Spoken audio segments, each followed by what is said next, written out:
Hello, welcome back to my channel. My name is Ayan and today I'm going to be reacting to another George Carlin, and this one's about rape.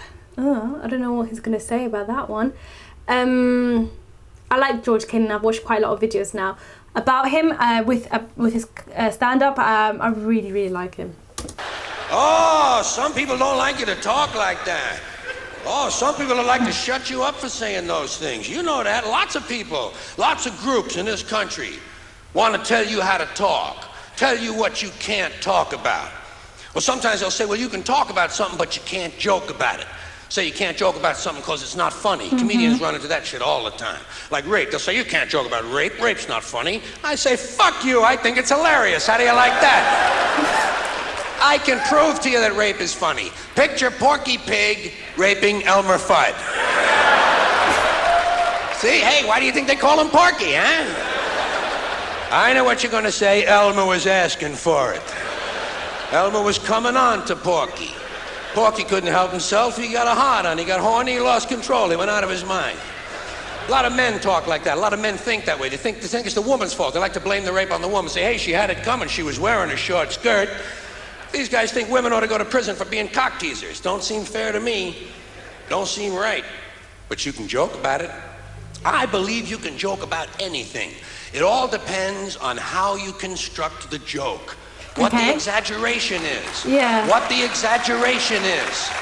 Because every joke needs one exaggeration. Every joke needs one thing to be way out of proportion. Give you an example. You ever see a news story like this in the paper? Every now and then you run into a story that says some guy broke into a house, stole a lot of things, and while he was in there, he raped an 81-year-old woman.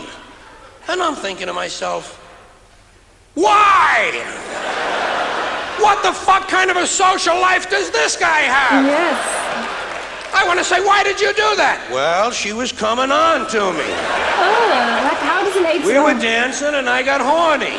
Exactly. Hey, she was asking for it. She had on a tight bathrobe. I said, Jesus Christ, be a little fucking selective next time, will you? Now, speaking of rape, you know what I wonder? I wonder, is there more rape at the equator or the North Pole?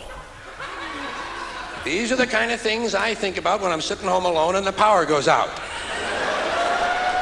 I wonder, is there more rape at the equator or the North Pole? I mean per capita. I know the populations are different. Most people think it's the equator. I think it's the North Pole.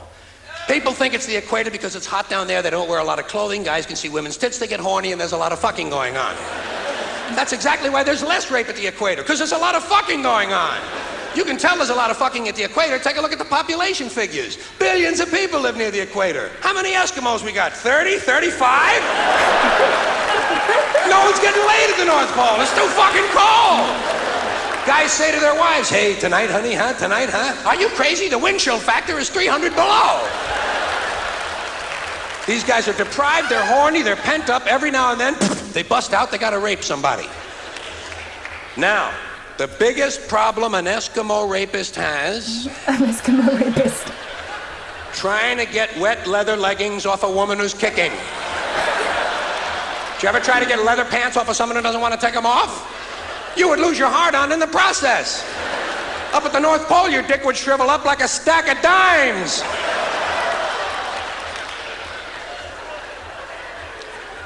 That's another thing I wonder. I wonder, does a rapist have a hard-on when he leaves the house in the morning? Or does he develop it during the day while he's walking around looking for somebody? These are the kind of thoughts that kept me out of the really good schools. Now I probably got the feminists all pissed off at me because I'm joking about rape. Feminists want to control your language. Feminists want to tell you how to talk. And they're not alone. They're not alone. I'm not picking on the feminists. Yes, I get what people mean. Like, nowadays, a lot of comedians complaining because everybody is so offended about any joke that they make that like, they can't even make any, you can't even joke about anything a bit touchy any longer. And I'm like, these people are ruining comedy, okay? Don't take everything so serious. Yes, we know rape is so abhorrent. So abhorrent. But, as he said, you can joke about anything. You can joke about anything. And I think everybody's free to joke about things. As long as it's not insensitive.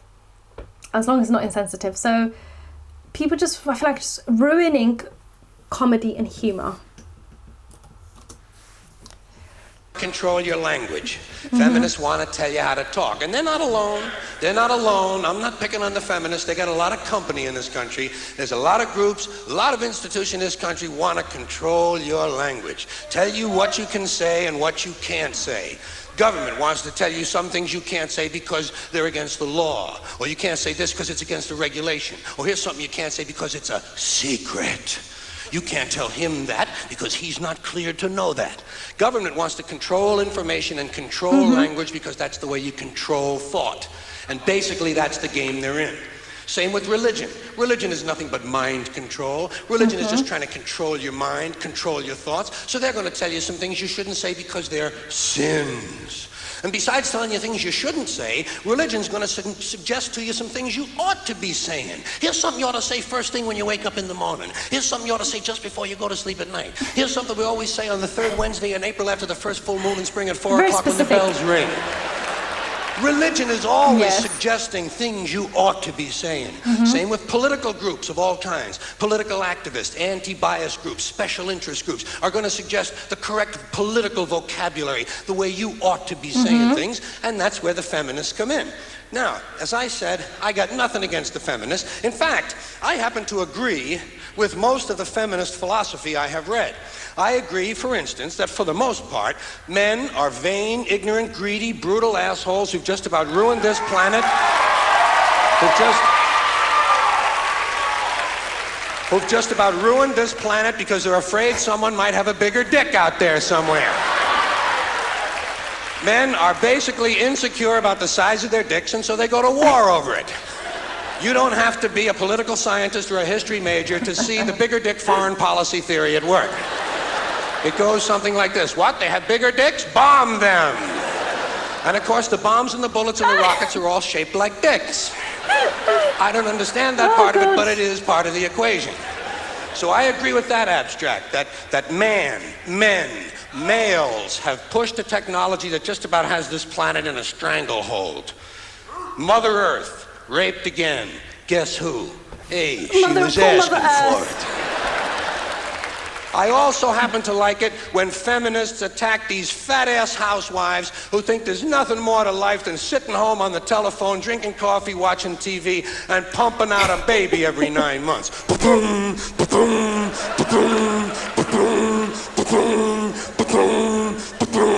Will 7 be enough, Bob? But what's the alternative? What's the alternative to pumping out a unit every 9 months? Pointless careerism? Pointless careerism? Putting on a man-tailored suit with shoulder pads and imitating all the worst behavior of men? This is the noblest thing that women can think of? To take a job in a criminal corporation that's poisoning the environment and robbing customers out of their money? This is the worthiest thing they can think of? Isn't there something nobler they could do to be helping this planet heal? You don't hear much about that from these middle-class women. I've noticed that most of these feminists are white middle-class women. They don't give a shit about black women's problems. They don't care about Latino women. All the Facts, as they say.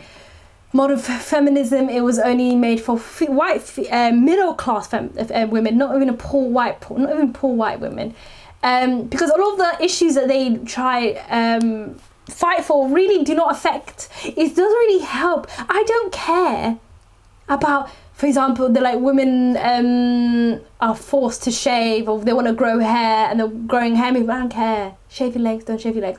Why should that? There's people out there who's not even getting, women out there in the world that are not even getting great education or barred from getting education. There's women, a lot of issues regarding black, Latino, or even poor white women that they don't talk about. It's always things that it's just so trivial that they're always fighting for, and I'm just like, oh, roll my eyes.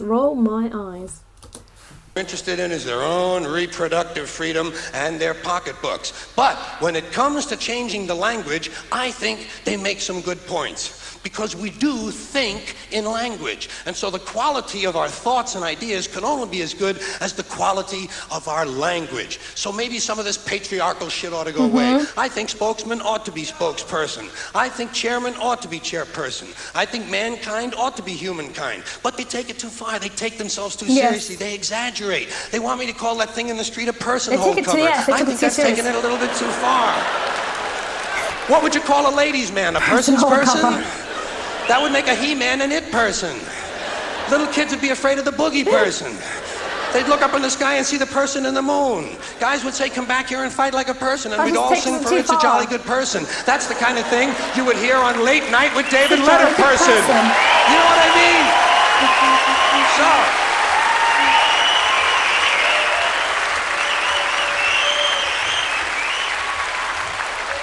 So I think it's an exaggeration, and I like to piss off any group that takes itself a little bit too seriously. And it does not take a lot of imagination to piss off a feminist.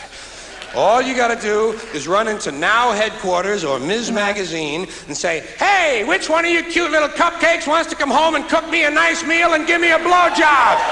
Blowjob!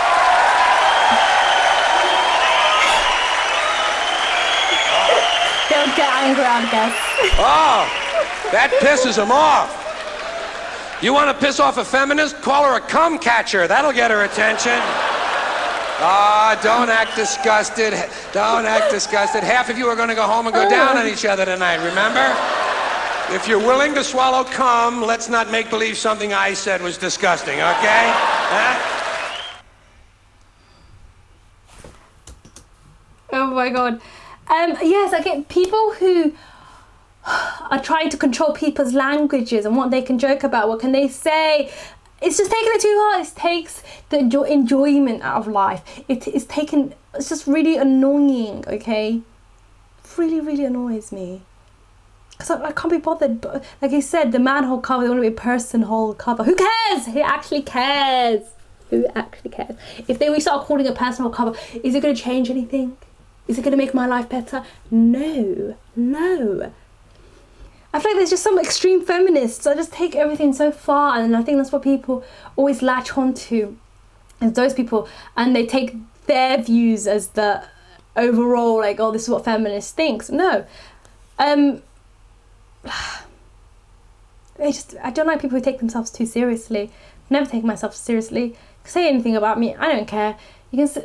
I'll never take. Well, life is not here to be taken serious. Just enjoy yourself. I think there's people who don't enjoy their life and want to make other people miserable. That is what I think. Yes, I think I've solved it. People who are miserable, who want to make the rest of us miserable. Yes. Anyways, let me just leave it at that. If you like this video, give it a thumbs up. Comment down below. And if you like my channel, please subscribe. And that's it for me. See you next time. Goodbye.